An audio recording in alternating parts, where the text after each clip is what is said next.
1, 2, 3, let's go! Okay, welcome back to another episode of Learning with Lenders. How are you doing today? I'm doing good. What about yourself? I am freezing. It's so cold. Yeah, it is. It's chilly out there. I hear it's going to be like 50 something on the weekend. So It better be. I'm looking forward to that. Yes, somebody told me last week that they actually, with one of our holiday parties, we had to have like a saying, and somebody said they hope that the weather, they wish that the weather didn't change so aggressively. There was more like the same weather every day. So I just told them to move to San Diego. No, I think that makes life fun. I don't like the freezing cold, but I like the ups and downs. The warm, the cold. It makes it a little bit, challenging. Well, I like San Diego, but I also do like the different seasons.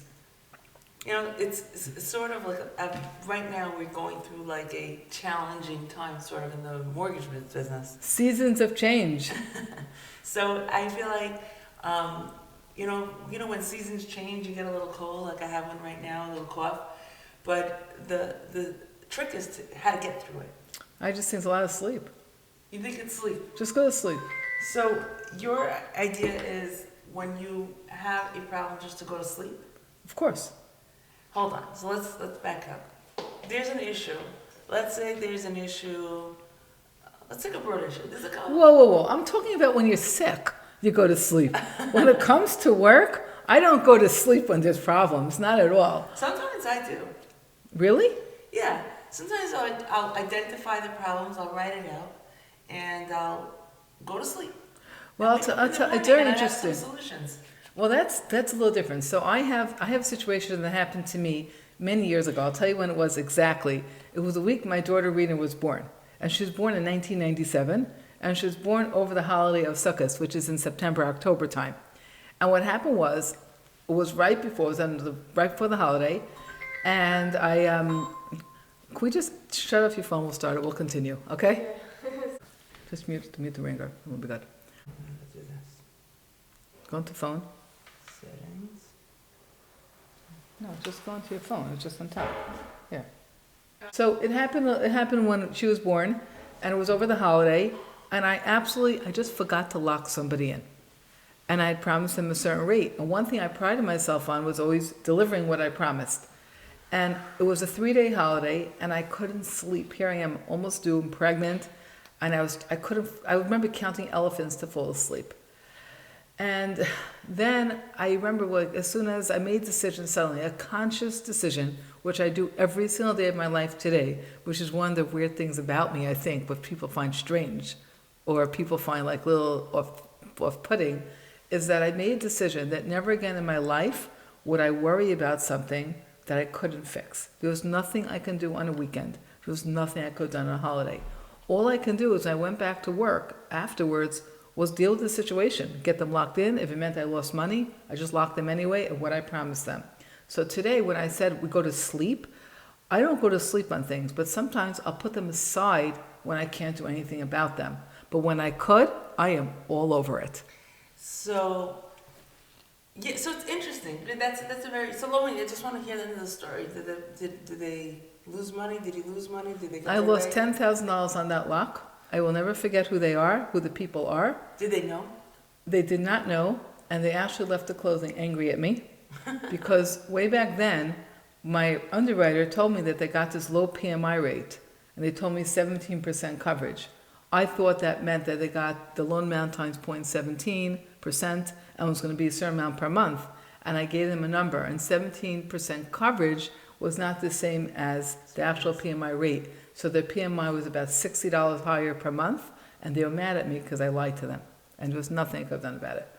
So sometimes what we can learn from that situation is you can't win them all. You can't win them all, but I still feel I kept my integrity, which was very important. So going back to what I was saying before about how you put something aside, it doesn't just happen at night when I go to sleep. It could be during the day. Do you know how it is when you have a client that's anxious about something, or we're anxious, so waiting on an underwriter, waiting on an answer, and we can be calling on speed dial every single day. Hello, did you get an answer yet? Did you have the committee meeting? What happened yet? What's going on? Did they meet? Did they know? Back and forth. And if we call that person every single second, they can't get any work done, let alone helping us. So I have to consciously not call for an hour and a half. So that's kind of what I learned from this whole idea of putting something aside until, oh, that's something that I learned from this whole idea of just putting something aside and only dealing in it when I can. I think that's sage advice. I think that's good advice. Sometimes you can't I have change. a long white beard, sage advice. You can't change something. You can't control it. Really, you can't really control anything. So I think it's our job just to put our best foot forward, use our experience to try to guide people in the right direction and bring calm and stability, in a very tumultuous, volatile, situation that we're in every day, and just guide people properly. Know that, the way I go to sleep is I know that I did my best. Like I say, I treat every client as if they were my own kid. I treat everybody like what I would want. And hopefully that's good enough. Am I perfect? No. Do I make mistakes? Absolutely. But, as long as I know that, then I'm fine and I can sleep, So how do you handle the challenges every day when somebody's like anxious? Like there's so much anxiety now with our clients now because of what's going on. I have some, how I handle it, I just tell the clients, relax, I'm doing my best, I'll check back with you. I ask them not to call me every minute, it's going to just, get me not to concentrate properly. And I try to give them proper timelines so they can feel accountable, they can feel good about themselves. And we're not psychologists. I'm not a therapist, I don't know how. I was just thinking, you're wearing the psychology hat. I am. Yeah. What about for your team? Do you let your team feel that stress also, or you try to shield them from the stress? No, I feel like stress is actually, to me, is a good motivator. It's like, we have to get this done. It's a motivator. It gets things moving. It gets your creative juices thinking.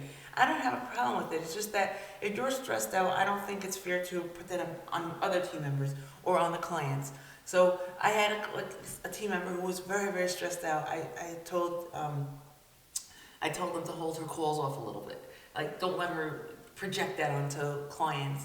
Everybody has their own way of managing. I personally am a very calm person. So there could be a ton of,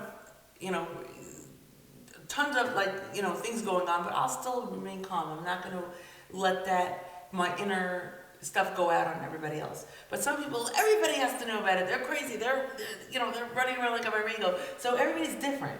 So I feel like me as a leader, I have to try to temper that and figure out everybody's strengths and weaknesses and try to direct it in the right way. And, we're talking about concerns and stresses. What do you think in today's mortgage world, what are the biggest stress for our clients today, and the biggest, and what do you think that stress is? Some people get stressed out. I have a client right now, which is a very funny thing. He calls me every single day what his rate is. Every day. What's the rate? Even though we locked in his rate. But I keep telling him, and it doesn't go through to him, that he's not approved. His loan can't get done. I don't know how to do his loan. Basically, when we took his loan, he had a cosigner, and I let them know that we're missing some business returns. And he was very stressed out about this rate, so I said, no problem, I'll lock it in, provided the business returns, we got the business returns and there's humongous losses. I told the guy 4 times, his rate, your loan is not approved, I don't know how to do your loan. He called me this morning twice. What's with my rate? He's locked in with a loan, with a good rate, by the way, on a loan that doesn't even work. But some people doesn't translate. So his stress is rate. For some reason, he doesn't. I went over monthly. So he doesn't get the fact he can't get the loan. It doesn't matter if his rate was 2%. It doesn't matter. So you need to find another cosigner and fast. Right, but he has to find himself a cosigner. Yes. But the funny thing is that his stress is the rate. He can afford the monthly payments. We went over the monthly payments. He could afford it with the rate that we locked him in on a program that doesn't exist. But that's not the point. The point is that his stress that he has is a rate. Somebody put that in his head. So some people's stresses are rates. I find for my clients, rates are important, but the biggest stress is that they want to make sure that they close. So I have a little different situation than you in that, 65% of most loans in this country go sideways. They don't close well, and people hear the horror stories. So I just want to make sure that my process is really smooth, that their expectation levels are met. And I want them to feel that calm that comes. You said you're calm. I think I'm a very even person. I try not to show anger, show happiness. Sometimes I'm so so straight. And because I want to be that strength of calmness for my clients to know that I'm there, I'll solve their problems, I'll help them out, I'll get them to closing on time, and that they're buying their home. They want to make sure that the wife, the kids have a place to live. And that's my job, to make sure they know they'll get to the end loan. So do you take, this is a question for you. Do you take responsibility if there's going to be a smooth ride or not? 100%. So consider yourself a pilot, right? Mm-hmm. Can you control the turbulence? You can't control the turbulence, and it happens, but that's part of when I set the expectations in the beginning, I tell them about it. I try to foresee all the issues. I tell people, this is what I think will go wrong, or this is what I think will go right. This is not will go wrong. Could be, I don't know the answer to this. There could be go this way or go that way. But my job is to set the proper expectation level and to bring them to the finish line. That's my job. Can I control the turbulence? No, but I'll tell you one thing. I take credit when there's no turbulence, and I take responsibility when there is turbulence, whether it's of my making or not. Really interesting. So I have a different approach. I feel like I'm the team captain. My job is to move my mic this way, that way. All right. Go first. Okay, go. I feel like I'm the team captain. My job is to get you to the closing table. There's going to be things that I'm not going to be able to know, or I might see a storm brewing, and I could tell them, hey, there's a storm brewing, and I've been through one before, and you're going to be okay, just hold on tight. But, when you go on a plane, do you have any expectations? The plane analogy I use in 100 different ways. But I use it in 100 different ways. I ask people all the time, hey, when's the last time you flew? Did you have a good experience? They'll say yes. I say, what happened? They say, well, we got there, left on time. I said, did you have a seat? They had a seat. Was the stewardess, with the flight attendant cordial to them? Yes. Did they land on time? Yes. Okay. So what was so special about your flight? Is what you paid for. You talk about a good experience. So what happens when I run something, I help somebody with their mortgage, I do know there's going to be bumps. I do know that there could be turbulence. But as I said, my job is to convey to my client the best experience they can so they have a good experience, which includes communication, closing on time, setting proper expectations. And it's a typical 80-20 rule, like in anything else in life. You know the 80-20 rule, do you? I do know the 80-20 rule. Okay. So 80% of our files are going to close on time with a high level experience. There's going to be 20%, which we have to put more time into, or may not have the same experience on things that are not within our control. All I can do in that circumstance is communicate, communicate, and communicate. And that's all I can do. So you're saying in the real estate field, in the real estate business, a realtor goes location, location, location, and in your field, our field, we say communicate, communicate, communicate. The results are very important too. You can communicate from today to tomorrow, but if you can't close the loan, who cares? Right. So we're very result oriented. We have to close the loan in 20 days, 9 days, 45 days, whatever day it says in that contract, we have to get that deal closed. So we have a result and we have a date to get it done by. But in the process, from the time we start until we hit that result, we have to communicate, communicate, and communicate. What is the quickest time frame you ever closed a loan? I closed 2 loans in December, one in 9 days and one in 10 days. That's unbelievable. The 10 days was because Thanksgiving was in the middle. They both had appraisals. Oh, okay. Well, that's really, really, Well, that's yeah, good. they were excellent. And the question is, why did I have to close a loan in such a short period of time? You tell me, how many people sign a contract with a mortgage and have to close in 9 days? Not many. Right, exactly. Very few. So therefore, we're equipped to do it when it happens. What happened? Client number 1 procrastinated, signed a contract all cash in October, decided he wants a mortgage because he put his money someplace else and had to close by a certain date. So that was client number 1. Client number 2 is really interesting. She had gone to contract on the house in August. I told her she didn't qualify for the loan. So she went to another mortgage lender. Of course, she didn't get the mortgage.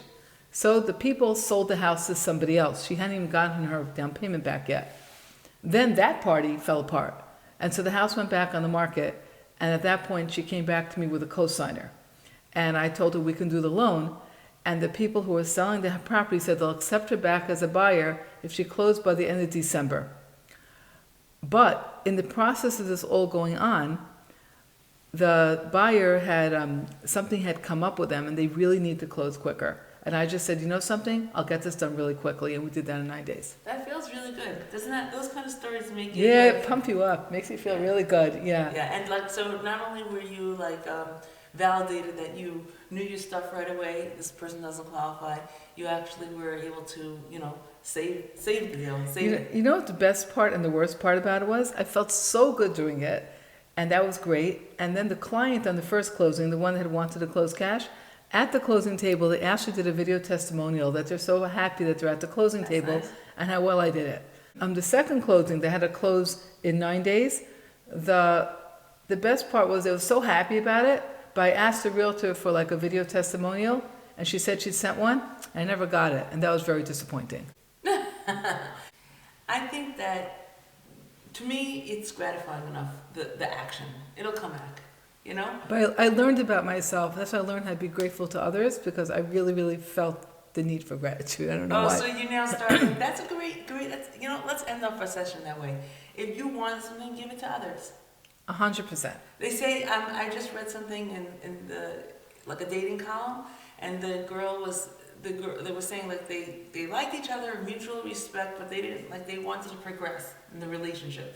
So the columnist said, you know, bake cookies, give them something, because that, you know, you give a little bit to others, that, you know, reciprocates. So, you know, that's... I know we're ending with this, but can I just ask you a question? Yeah, sure. Are you in the market to date again?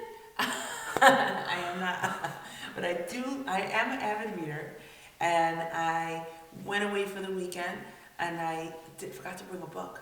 So I read... Like one of these chintzy magazines? Yeah, no, I read a bunch of magazines. I read like 3 magazines. I read all the cooking sections, which I usually am not interested in. And I read all the dating and all the columnists. okay. I read all that. So the answer is no. I am happily married, and I do, I still have little ones, so absolutely not. What about you? Are you? Last time we did a podcast, you were just about to become a mother-in-law. And I attended the wedding. It was beautiful. How's it feel to be a mother-in-law? It feels very weird because I'm 20 years old, so I think it's illegal. The whole thing that's going on is illegal, but... So no, I'm not dating myself. I have, we made a holiday party last night. Mm-hmm. All my children came over, all my kids were there, and we had a fabulous time. Since we last spoke, we got a new grandchild. My son had a little baby boy, adorable baby boy. So that's what happened. Our family is just growing. So we're just growing and growing and growing in all ways, you know, this way and kids-wise. So we're just growing. That's beautiful. That's actually very nice. I don't like the this-wise ways, but otherwise... Well, after the holidays, we're going to be going that wise. All right, good. I hear you. Well, that's nice. Mazel tov on the baby. Thank you. We're very, very excited about that. All right.